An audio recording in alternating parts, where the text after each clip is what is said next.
Hello everyone, good evening, सत श्री अकाल। कैसे हैं आप लोग। तो दोस्तों, मैं आपका दोस्त प्रवीण सर आप सभी लोगों का स्वागत करता हूं एनवायरनमेंट की टेस्ट सीरीज में, यानी कि पर्यावरण की टेस्ट सीरीज में। ठीक है, तो जैसा कि आप सभी लोग जानते हैं कि कल हमारी क्लास ऑफ थी। ठीक है, लेकिन आज हमारी क्लास यानी कि अब हमारी क्लास कंटिन्यू रहेगी।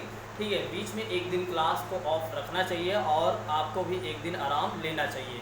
ठीक है, जिससे कि आपके मन में जो असंतुलन है, यानी कि जो आप मानसिक तनाव से गुजर रहे हैं, आप अपने आप को संतुलित कर लीजिए ताकि एक वीक आप अच्छे से मेहनत कर सकें। मेरा मानना होता है कि वीक में एक दिन ज़रूर आपको रेस्ट करना चाहिए, और एक दिन रेस्ट करने से क्या होता है कि आप वीक के 6 डेज यानी कि 6 दिन आप मेहनत से काम कर सकेंगे।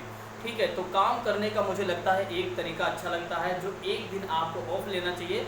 अब ऐसा नहीं कि एक दिन जो आपको ऑफ रहे पूरा ऑफ रहना चाहिए, पूरा ऑफ नहीं, बस 2-4 घंटे 5 घंटे का आप रेस्ट लीजिए, एंजॉय करिए, अपने समय को देखिए कि आपने एक वीक में क्या किया हुआ है, उस वीक में कितनी गलतियां हुई हैं, आगे नेक्स्ट वीक में हमें कैसे सुधार करना चाहिए।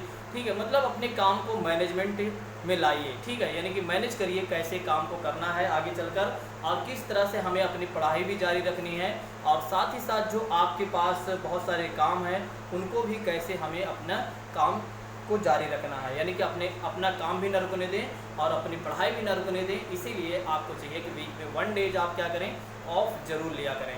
ठीक है, वैसे मैं छुट्टी दे देता हूँ, आप अपने से छुट्टी ना लिया करें। ठीक है, मैं खुद ही दे देता हूँ आपको छुट्टी।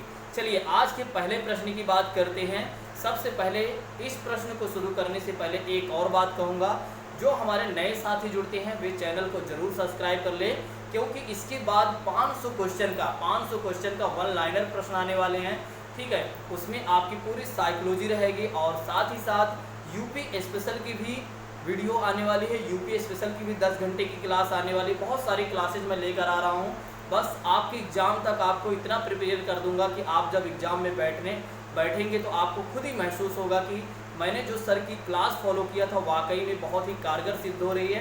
अब मुझे किसी भी प्रकार की कोई समस्या नहीं हो रही। चलिए अब बात करते हैं आज के अपने पहले प्रश्न पर। अब कोई चर्चा नहीं होगी लास्ट तक। ठीक है, तो निम्नलिखित में से कौन से जीव मनुष्य के घर में रहते हैं। निम्नलिखित में से कौन से जीव मनुष्य के घर में रहते हैं। पहला ऑप्शन कहता है छिपकली, दूसरा ऑप्शन कहता है मकड़ी, तीसरा ऑप्शन कहता है चूहा, और चौथा ऑप्शन कहता है सभी।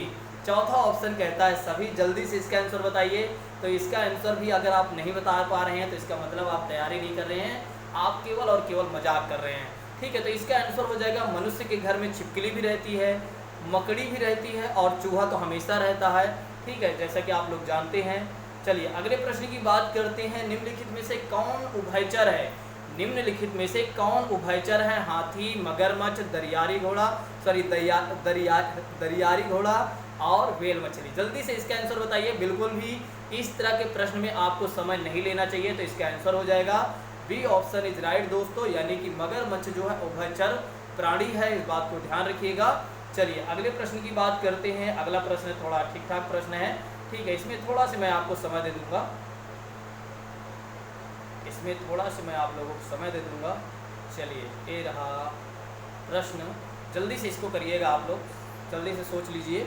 ठीक है, तो इसका आंसर हो जाएगा मेरे प्रिय साथियों, इसका आंसर हो जाएगा ए ऑप्शन इज राइट, यानी कि पहला आंसर सही है। इस बात को ध्यान रखिएगा। दरबा काट दीजिए, यानी 5 वाला काट दीजिएगा, बाकी सब सही है।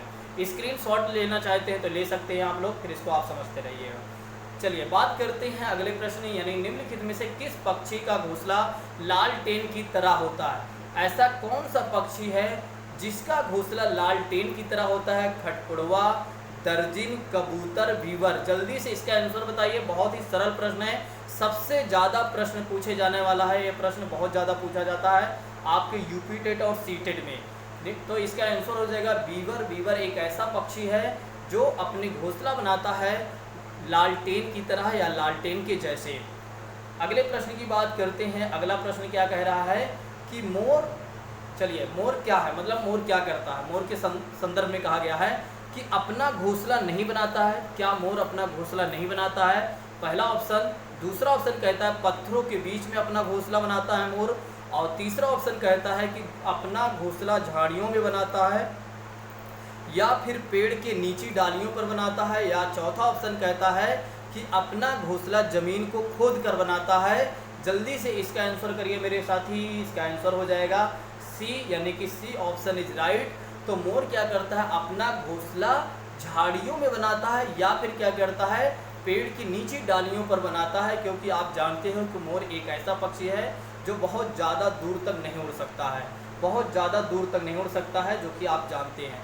नेक्स्ट प्रश्न की बात करते हैं कि सबसे ऊंचे पेड़ पर कौन सा ऐसा पक्षी है जो सबसे ऊंचे घोंसला बनाता है? पहला ऑप्शन कहता है चील, दूसरा ऑप्शन कहता है कौवा, तीसरा ऑप्शन कहता है कबूतर और चौथा ऑप्शन कहता है कलचिड़ी। जल्दी से इसका आंसर बताइए। बिल्कुल सरल प्रश्न मैं लेकर आया हूँ, बहुत ही सरल प्रश्न, लेकिन देखिए आपको लॉजिक लगाना चाहिए तभी आपके प्रश्न सही होंगे। यदि आप लॉजिक लगाकर प्रश्न सही करेंगे तो हो जाएगा, हो सकता है आप ना पढ़े हों तब भी सही कर सकते हैं। बिल्कुल आपको थोड़ा सा लॉजिक लगाना होगा, बस आपके सारे प्रश्न सही हो जाएंगे।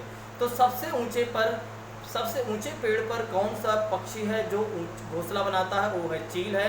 तो चील एक ऐसा पक्षी है जो सबसे ऊंचे पर, यानी सबसे ऊंचे पेड़ पर क्या करता है? अपना घोंसला बनाता है। इसको याद करते चलिए अगले प्रश्न की बात करते हैं। काफ़ी ठीक ठाक प्रश्न है, इसमें भी आपको थोड़ा सा ट्रिक लगाना होगा और थोड़ा सा सोचना पड़ेगा धरातल स्तर पर जाकर। लगभग सभी पक्षी अंडे देने के लिए घोंसला बनाते हैं, ठीक है। अंडे में से बच्चे निकल आते हैं तब ये घोंसला छोड़ देते हैं, परंतु निम्न में से कौन सा पक्षी अपना घोंसला क्या करता है? अपने घोंसले को साल दर साल, यानी ईयर टू ईयर क्या करता है? चेंज करता रहता है, यानी कि उपयोग करता रहता है। जल्दी से इसका आंसर बताइए। चील, कबूतर, मोर, सभी। जल्दी से इसका आंसर बताइए। चील, कबूतर, मोर, सभी। तो इसका आंसर हो जाएगा चील एक ऐसा पक्षी है जो इस तरह के कार्य करता है। अगले प्रश्न की बात करते हैं। अगला प्रश्न भी काफ़ी ठीक ठाक प्रश्न है, जल्दी से आंसर करिए। यदि आपको सारे प्रश्न अच्छे लग रहे हैं तो आप लाइक कर दीजिए और शेयर जरूर कर दिया करें, और नए हैं तो सब्सक्राइब, तो आपका नैतिक दायित्व बनता है कि आप सब्सक्राइब कर लें, ठीक है। तो निम्नलिखित पक्षियों में से सबसे बड़ा घोंसला किसका होता है? पहला ऑप्शन है फाख्ता, दूसरा ऑप्शन है चील, तीसरा ऑप्शन है कौवा और चौथा ऑप्शन है बसंत गौरी। चौथा ऑप्शन है बसंत गौरी मेरे प्रिय साथियों। तो आंसर बता दीजिए। तो इसका आंसर हो जाएगा निम्नलिखित पक्षियों में से सबसे बड़ा घोंसला किसका बनता है या कौन बनाता है? वो है चील। जल्दी से आंसर करते चलिए। नहीं आ रहा है तो बिल्कुल आपको चिंता नहीं करना है, बिल्कुल भी आपको तनाव नहीं लेना है। ये सारी चीज़ें आगे चलकर मैं आपको वन लाइनर में कवर कर दूंगा, ठीक है। लेकिन हाँ, अभी टेस्ट सीरीज में आप फॉलो करते चलिए ताकि जो आपका मस्तिष्क है वो बिल्कुल सक्रिय रहे। चलिए नेक्स्ट प्रश्न की बात करते हैं। निम्नलिखित में से घर के निर्माण को कौन सा कारक प्रभावित नहीं करता है? निम्नलिखित में से घर के निर्माण में कौन सा कारक प्रभावित नहीं करता है? भौगोलिक स्थिति, दूसरा ऑप्शन कहता है जलवायु, तीसरा ऑप्शन कहता है निर्माणकारी चीज़ों की उपलब्धता और चौथा ऑप्शन कहता है कि सभी प्रभावित करते हैं। सभी प्रभावित करते हैं। जल्दी से इसका आंसर करिए। तो इसका आंसर हो जाएगा मेरे प्रिय साथियों, इसका आंसर हो जाएगा सभी प्रभावित करते हैं घर के निर्माण करने में, यानी कि घर को बनाने में ये सारी परिस्थितियां क्या करती हैं? प्रभावित करती हैं। चलिए अगले प्रश्न की बात करते हैं। आज की जो क्लास होगी बहुत बड़ी क्लास नहीं है, बस आप धैर्य बनाए रखिए और क्वेश्चन का आंसर करते चलिए। मिट्टी के घर प्रायः कहाँ पाए जाते हैं? मिट्टी के घर प्रायः कहाँ पाए जाते हैं? पहला ऑप्शन है गाँव में, दूसरा ऑप्शन है जहाँ ज़्यादा गर्मी होती है और तीसरा ऑप्शन कहता है दोनों जगहों पर और चौथा ऑप्शन क्या कहता है? इनमें से कहीं पर भी नहीं, इनमें से कहीं पर भी नहीं। जल्दी से इसका आंसर बताइए। मुझे लगता है इसका आंसर सारे छात्र दे सकते थे, लेकिन कुछ ही छात्र इसका आंसर दे पाए हैं। तो मिट्टी के घर कहाँ पाए जाते हैं? गांव में भी पाए जाते हैं और जहाँ पर ज़्यादा गर्मी होती है वहाँ पर मिट्टी के ही घर बनाए जाते हैं, ठीक है, ताकि जो घर का वातावरण यानी एनवायरनमेंट हो काफ़ी कूल रहे, ठीक है। आप जानते हो कि अगर ईंट के घर बना देते हैं तो वो ज़्यादा वार्म यानी कि गर्म करता है और बहुत ज़्यादा डिस्टर्बेंस पैदा करता है। चलिए बात करते हैं अगले प्रश्न की। बांस और लकड़ी के घर कहाँ बनाए जाते हैं? बांस और लकड़ी के घर कहाँ बनाए जाते हैं?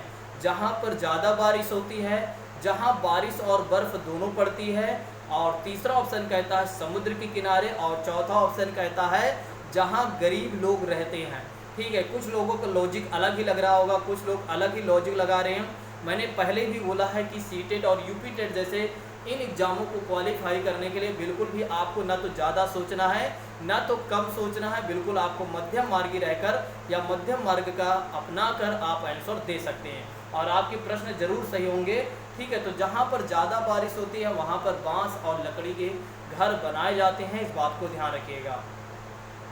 चलिए अगले प्रश्न की बात करते हैं। लद्दाख के लोग अपने घरों को नीची मंजिल का उपयोग किस लिए करते हैं? लद्दाख के लोग अपने घरों की निचली मंजिल का उपयोग किस लिए करते हैं? खाना बनाने के लिए, दूसरा ऑप्शन कहता है कि मेहमानों को ठहराने के लिए, तीसरा ऑप्शन कहता है सामान और जीवों को रखने के लिए और चौथा ऑप्शन कहता है सभी के लिए। जल्दी से इसका आंसर करिए। आप ये मान के चलिए कि आपके एग्जाम में एनवायरनमेंट से जो प्रश्न आएंगे जरूर 1 या 2 प्रश्न लद्दाख से पूछे जाएंगे, क्योंकि अभी आपने देखा हाल ही फिलहाल में चर्चा का विषय बना रहा। ठीक है, पिछले 1-2 सालों से लगातार यह चर्चा का विषय में बना रहा है, इसलिए लद्दाख और जम्मू कश्मीर से जो एनवायरनमेंट के क्वेश्चन हैं जरूर बनेंगे आपके एग्जाम में। तो लद्दाख के लोग अपने घरों को निचली मंजिल का उपयोग इसलिए करते हैं क्योंकि सामान और चीज़ों को रखने के लिए। ठीक है, सामान और चीज़ों को रखने के लिए, इस बात को ध्यान रखिएगा। चलिए अगले प्रश्न की बात करते हैं। इग्लू होता है, इग्लू कैसा होता है? वर्गाकार होता है, आयताकार होता है, गुंबद के आकार का होता है, किसी भी प्रकार का होता है? जल्दी से इसका आंसर बताइए मेरे प्रिय साथियों। ठीक है, अगर आपको इग्लू आप नहीं देखे हैं तो आज इंटरनेट पर जाइएगा और गूगल से बोलिएगा, और आप जानते हैं कि बोलने पर सब कुछ मिल जाता है। ठीक है, गूगल का एक ऐड आता है। ठीक है, तो इसका आंसर हो जाएगा इग्लू होता है गुंबद के आकार का होता है, गुंबद के आकार का होता है। उसका जो गेट होता है मतलब आने जाने का, वो बहुत छोटा होता है। चलिए अगले प्रश्न की बात करते हैं। कश्मीर में पाई जाने वाली नक्काशी रहित हाउस बोट कहलाती है? कश्मीर में पाई जाने वाली नक्काशी रहित हाउस बोट कहलाती है। पहला ऑप्शन कहता है शिकारा, दूसरा ऑप्शन कहता है डोंगा, तीसरा ऑप्शन कहता है रेबो और चौथा ऑप्शन कहता है इग्लू। जल्दी से आंसर करिए मेरे प्रिय साथियों। तो इसका आंसर हो जाएगा डोंगा, इस बात को ध्यान रखिएगा। B option is right. Kashmir में पाई जाने वाली नक्काशी रहित हाउस बोट जो कहलाती है उसे क्या कहा जाता है? डोंगा कहा जाता है। इस बात को आप लोग ध्यान रखिएगा। चलिए अगले प्रश्न की बात करते हैं मेरे प्रिय साथियों। तो अगले प्रश्न की बात करते हैं। अगला प्रश्न क्या कहता है कि पर्वतारोही, अगला प्रश्न कहता है कि पर्वतारोही 2 तरह वाली प्लास्टिक शीट से अपना टेंट बनाते हैं। जो पर्वतारोही होते हैं वे 2 तह वाली प्लास्टिक शीट से अपना टेंट बनाते हैं ताकि पहला ऑप्शन कहता है उन्हें कोई देख न ले, दूसरा ऑप्शन कहता है वे भूस्खलन से बच सके और तीसरा ऑप्शन कहता है उन्हें ठंड ना लगे और चौथा ऑप्शन कहता है उपरोक्त में से कोई नहीं। उपरोक्त में से कोई नहीं। तो जल्दी से इसका आंसर करिए मेरे साथी, जल्दी से इसका आंसर करिए मेरे प्रिय साथियों। तो इसका आंसर हो जाएगा, इसका आंसर हो जाएगा, इसका आंसर हो जाएगा कि इसका आंसर हो जाएगा उन्हें ठंड ना लगे। उन्हें ठंड ना लगे यानी पर्वतारोही 2 तह वाले प्लास्टिक शीट से अपना टेंट इसलिए बनाते हैं ताकि उन्हें ठंड ना लगे। चलिए अगले प्रश्न की बात करते हैं। अगला प्रश्न क्या कह रहा है कि चांगपा जनजाति के द्वारा बनाए जाने वाले अस्थायी निवास यानी कि आश्रय को क्या कहा जाता है? चांगपा जनजाति के द्वारा बनाए जाने वाले अस्थायी निवास को क्या कहा जाता है? रेबो कहा जाता है, रेनबो कहा जाता है, मोगबो कहा जाता है, मुगैबो कहा जाता है या मुगैम्बो कहा जाता है या सुगैम्बो कहा जाता है? जल्दी से इसका आंसर बताइए। बिल्कुल इस तरह के प्रश्न आप करने में बिल्कुल कंफ्यूज हो सकते हैं, तो याद रखिएगा, इसका स्क्रीनशॉट जरूर रख लीजिएगा। तो option number A is right दोस्तों। चांगपा जनजाति के द्वारा बनाए जाने वाले अस्थायी निवास को क्या कहा जाता है? रेबो कहा जाता है, रेबो कहा जाता है। इस बात को आप लोग ध्यान रखिएगा। नेक्स्ट प्रश्न की बात करते हैं कि चांगपा जनजाति अपना अस्थायी निवास बनाने के लिए एक जानवर के बालों से पट्टियां बनाती हैं और फिर इन पट्टियों को आपस में सिलकर अपना टेंट बनाती हैं। यह जीव कौन सा है? पहला ऑप्शन है भेड़ और दूसरा ऑप्शन है बकरी, तीसरा ऑप्शन है अल्पाको और चौथा ऑप्शन है याक। जल्दी से इसका आंसर बताइए। तो इसका आंसर हो जाएगा मेरे प्रिय साथियों याक। इस तरह के प्रश्न आपको सीटेड में देखने को मिलेंगे, ध्यान रखिएगा। चलिए अगले प्रश्न की बात करते हैं। कहा जा रहा उपरोक्त कथनों में से कौन सा कथन असत्य है? कौन सा कथन असत्य है? महलों, हवेलियों और किलों में बहुत ज़्यादा पत्थरों और लकड़ियों का प्रयोग किया जाता है। दूसरा ऑप्शन कहता है टेंट अलग अलग चीज़ों से बनते हैं। तीसरा ऑप्शन कहता है भारत में हाउस बोट कश्मीर और केरल में पाए जाते हैं। और तीसरा ऑप्शन कहता है इग्लू का प्रवेश द्वारा छोटा, बहुत छोटा होता है। तो इसका आंसर बताइए मेरे प्रिय साथियों। तो इसका आंसर हो जाएगा इनमें से कोई भी नहीं, यानी कि कोई भी असत्य नहीं है, सारे सत्य हैं। ठीक है, तो यहाँ पर कहा जा रहा है महलों और हवेलियों और किलों में बहुत ज़्यादा पत्थरों और लकड़ियों का प्रयोग किया जाता है, ये बात सत्य है। टेंट अलग अलग चीज़ों से बनते हैं, ये भी सत्य है। और भारत में हाउस बोट और कश्मीर और केरल में पाए जाते हैं, ये भी सत्य है। और इग्लू का प्रवेश द्वार जो होता है काफ़ी छोटा होता है, ये भी बात सत्य है। चलिए अगले प्रश्न की बात करते हैं। खतमत बंद क्या है? टेंटों को उखाड़ना, लकड़ी की नक्काशी, पत्थर की नक्काशी और इनमें से कोई नहीं। जल्दी से इसका आंसर बताइए। तो इसका आंसर हो जाएगा मेरे प्रिय साथियों लकड़ी की नक्काशी। इस बात को ध्यान रखिएगा, यानी बी ऑप्शन इज राइट। चलिए अगले प्रश्न की बात करते हैं कि मिट्टी के फर्श को गोबर से क्यों लीपा जाता है? मिट्टी के फर्श को गोबर से क्यों लीपा जाता है? तो इसका आंसर पहले दे दिया गया है, ताकि कीड़े ना लगे, इसलिए मिट्टी के फर्श को गोबर से लीपा जाता है। इस बात को आप लोग ध्यान रखिएगा। चलिए अगले प्रश्न की बात करते हैं। बहुत ही सरल प्रश्न है। कितने प्रकार के परिवार होते हैं? 1 2 3 4। जल्दी से इसका आंसर करिए। तो जैसा कि आप लोग जानते हो कि 2 प्रकार के परिवार होते हैं, यानी कि सिंगल फैमिली जिसे एकल परिवार कहते हैं, और दूसरा आप जानते हैं कि संयुक्त फैमिली जिसे ज्वाइंट फैमिली कहते हैं। चलिए अगले प्रश्न की बात करते हैं। बस 10 मिनट की क्लास होगी आपकी।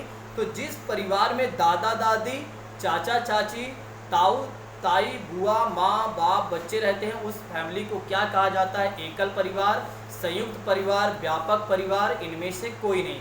बहुत ही सरल प्रश्न है। इसका भी यदि आप उत्तर नहीं दे पा रहे हैं तो इसका मतलब आप तैयारी नहीं कर रहे हैं। तो संयुक्त परिवार में दादा दादी भी होते हैं, चाचा चाची भी होते हैं, दाऊ दाई सारे होते हैं। ठीक है, चलिए अगले प्रश्न की बात करते हैं। किसी परिवार को किस तरह से दर्शाया जाता है?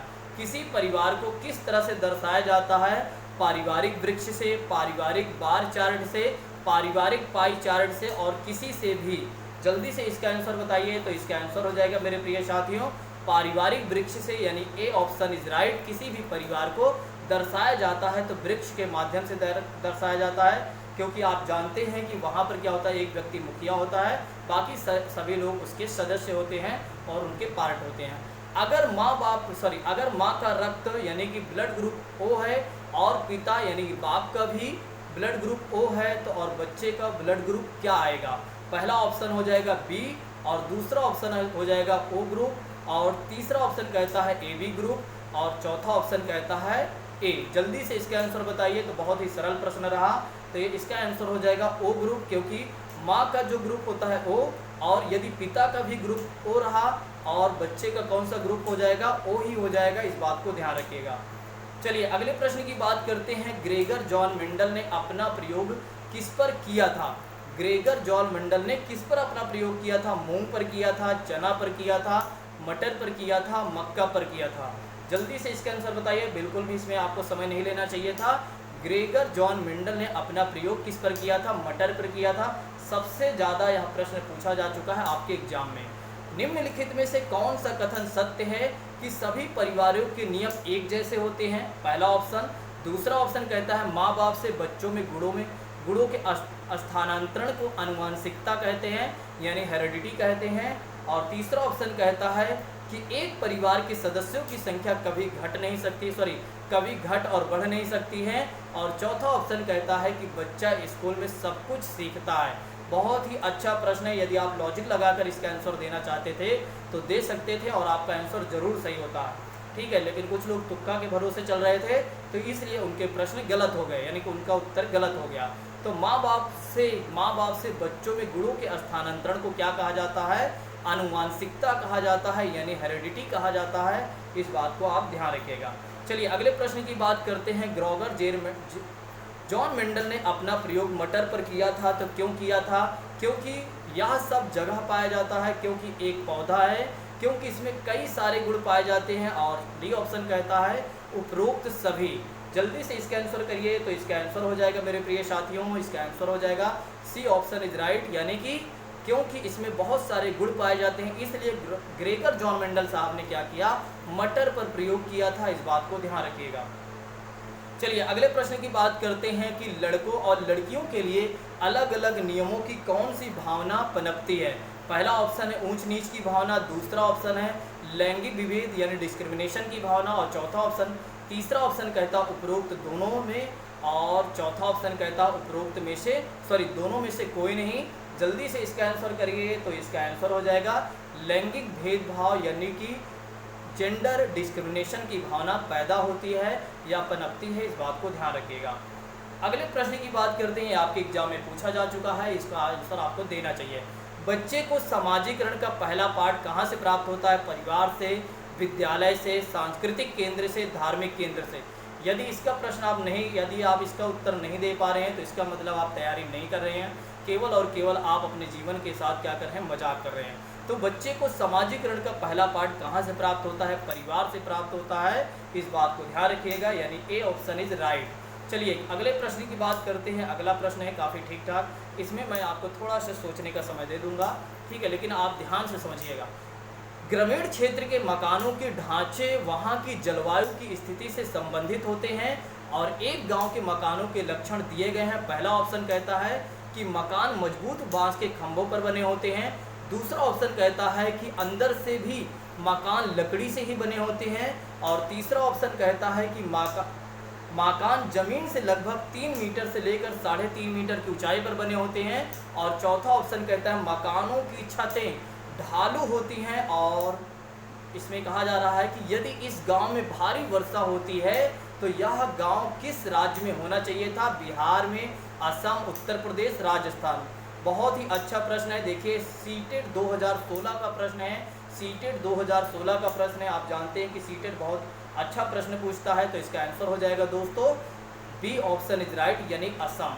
ध्यान रखिएगा, इसको स्क्रीनशॉट रखना चाहते हैं तो आप ले सकते हैं इसका स्क्रीनशॉट, ठीक। चलिए अगले प्रश्न की बात करते हैं। अगला प्रश्न, बस 5 मिनट और वेट करिए। निम्नलिखित में से कौन सा कीट मधुमक्खियों की भांति कॉलोनी यानी कि बस्ती के एक साथ नहीं रहता है?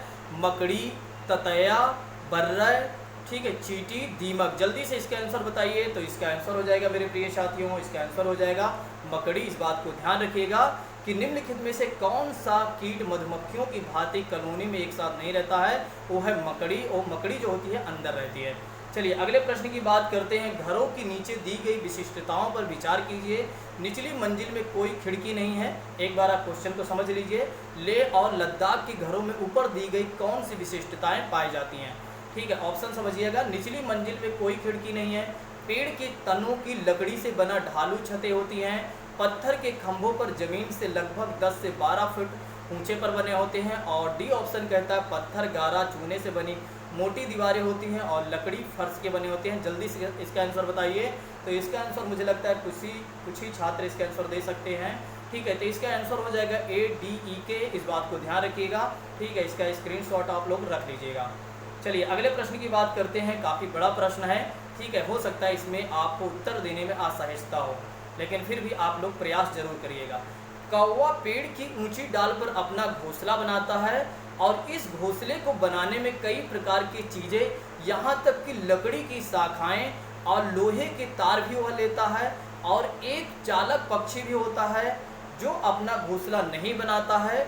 कौवे के घोंसले में अंडे दे देता है, और बेचारा कौवा अपने अंडे के साथ इन अंडे को कभी नहीं सेता है। यह पक्षी कौन सा है? कलचिड़ी, बसंत गौरी, कोयल, शकरखोरा। जल्दी से इसका आंसर बताइए। सीटेट 2015 का प्रश्न है। मुझे लगता है इसका प्रश्न कुछ ही छात्र दे सकते हैं, मात्र 1 या 2 दे सकते हैं। तो इसका आंसर हो जाएगा सी ऑप्शन इज राइट, यानी कि कोयल है। चलिए अगले प्रश्न की बात करते हैं। ये भी प्रश्न काफ़ी टफ प्रश्न है, लेकिन सरल भी है। एस्किमो को अपने घर इग्लू का निर्माण बर्फ से करते हैं, क्या कारण है? बर्फ ठंडी हवा और पानी को अंदर नहीं आने देता। दूसरा ऑप्शन कहता है बर्फ की दीवारों के बीच मौजूद हवा अंदर की गर्मी को बाहर जाने से रोकता है, और तीसरा ऑप्शन कहता है बर्फ से मुक्त मिलती है और अन्य सामग्री की कीमत अधिक होगी, और चौथा ऑप्शन है ध्रुवीय क्षेत्रों में केवल बर्फ ही उपलब्ध है।